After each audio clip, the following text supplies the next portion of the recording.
안녕하십니까. 신영일의 비주정보 플러스입니다. 추운 겨울에는 면역력이 떨어져서 감기에 걸리기 쉬운데요. 겨울철에 마시기 좋은 건강차를 안내해드리겠습니다. 우선 둥글레차는 피로 해소에 효과가 있고 숙면을 취하는 데 도움을 주고요. 모과차는 열을 낮추고 기관지를 보호해줍니다.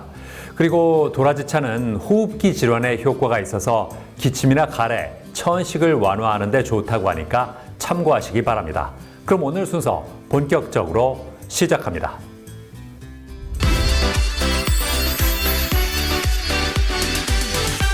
과거에는 탈모라고 하면 중년 남성을 먼저 떠올리는 경우가 많았는데요. 하지만 요즘에는 여성과 젊은 층에서도 머리카락이 비정상적으로 많이 빠져서 고민하는 경우가 적지 않다고 합니다. 자, 그래서 이번에는 탈모를 개선할 수 있는 방법 중에 하나인 모발 이식술에 대해서 자세히 알아봤습니다. 있을 때 잘 지켜야 할 것 중 하나가 바로 모발이라고 합니다. 우리의 머리카락은 성장기와 퇴행기, 휴지기를 거치며 지금 이 순간에도 나고 빠지는 과정을 반복하는데요.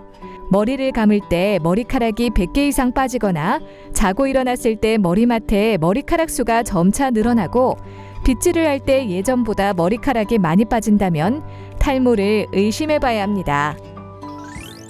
현재 국내 탈모 인구는 1,000만 명에 육박하는 상황으로 탈모 때문에 병의원을 찾는 사람이 대부분 중년 남성이었던 예전과 달리 지금은 환자의 연령대가 낮아지고 남녀 비율 역시 비슷해졌다는데요.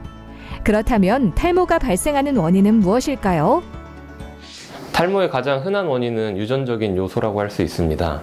유전적 탈모는 탈모의 가족력이 있는 사람에게서 발생할 수 있는데 주로 남성에게서 많이 나타납니다.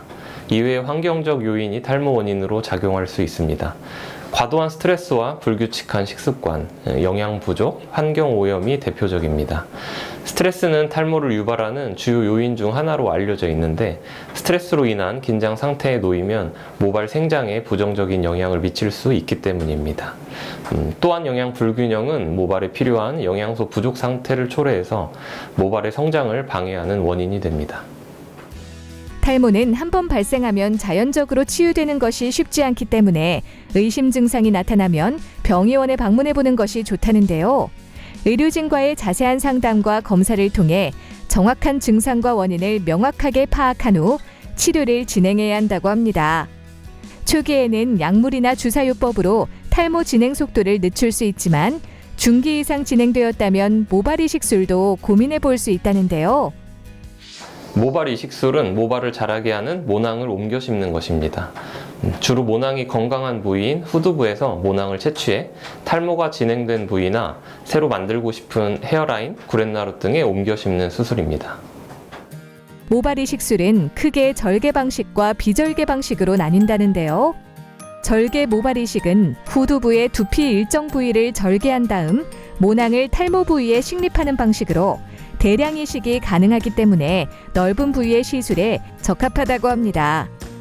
비절개 모발 이식은 후두부 머리를 절개 없이 모낭 단위로 개별 채취해 이식하는 치료 방법으로 모낭을 하나씩 적출하기 때문에 흉터나 후유증 부담을 최소화할 수 있다는데요.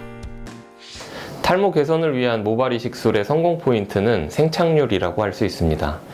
모낭세포가 후두부에 자리할 때 모세혈관으로부터 혈액을 공급받아 제 기능을 수행하는데요. 하지만 모발 이식을 위해 모낭을 채취할 경우 영양 공급이 끊길 수밖에 없습니다. 새로이 탈모 부위에 이식하면 혈관이 새롭게 이어지는데 어느 정도 시간이 소요됩니다. 이러한 과정을 무사히 견뎌내고 혈관이 생성되는 것이 생착입니다. 따라서 모발 이식술의 관건은 생착률을 높이는 것입니다. 모발 이식술은 모낭 이식을 한 후 일정 기간 사후 관리를 올바르게 실천할 경우 영구적인 효과를 기대할 수 있다고 하는데요. 모발 이식 초기에 새로운 혈관이 형성되고 이식한 모낭이 제대로 생착하는 데에는 시간이 필요한데요. 이 기간에 그 이식 부위를 긁거나 음주나 흡연을 하게 되면 생착률이 떨어질 수 있으니 주의해야 합니다. 그리고 모낭에서 새로운 모발이 완벽히 자라나오기까지는 6개월에서 12개월 정도 걸리기 때문에 시술 후에도 꾸준히 약물 치료를 병행하는 것이 좋습니다. 한편 무분별한 모발이 식수를 받은 경우 예기치 못한 부작용이 생기거나 재수술이 불가피하므로 신중히 선택해야 한다는데요. 모낭이 생착되지 않으면 이식 부위의 밀도가 현저히 떨어져 미관상 좋지 않습니다. 그리고 채취 부위에 흉터가 생기거나 과채취로 인해 오히려 모발이 탈락하게 되는 경우도 있으며 두피 감각 저하 등의 감각 이상이 나타날 수 있습니다. 남녀노소 불문하고 최근 들어 탈모 환자가 늘고 있는 추세라는데요. 만약 탈모 증상이 나타난다면 방치하지 말고 상담과 검사를 통해 적절한 치료를 받길 바랍니다. 탈모 예방을 위해서는 스트레스를 받지 않는 것이 중요하며 식단 관리, 특히 항산화제나 항산화 성분이 많은 식품을 챙겨 먹는 것이 좋습니다. 그리고 기저질환 관리가 중요한데요. 당뇨병이나 고지혈증, 심장질환 등이 잘 관리되지 않으면 탈모에도 영향을 줄 수가 있습니다. 여성의 경우 빈혈에 주의해야 합니다. 이 밖에 꾸준한 유산소 운동을 통해 호르몬 균형을 유지하고 일정한 수면 패턴을 갖는 것도 중요합니다.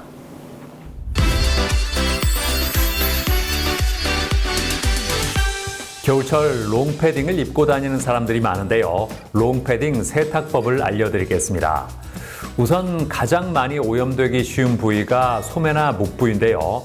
자, 이럴 때는 화장솜이나 티슈에 리무버 제품을 묻혀서 오염된 부위를 두드리듯이 닦아주면 좋다고 합니다. 그리고 손 세탁을 할 때는 미지근한 물에 중성세제를 풀어서 빠르게 끝내는 것이 좋고요. 건조할 때는 옷걸이에 걸어두면 충전재가 아래쪽으로 쏠릴 수 있기 때문에 건조대 수평으로 누이는 것이 좋다고 하니까 참고하시기 바랍니다. 저는 다음 시간에도 다양한 소식 가지고 인사드리겠습니다. 고맙습니다.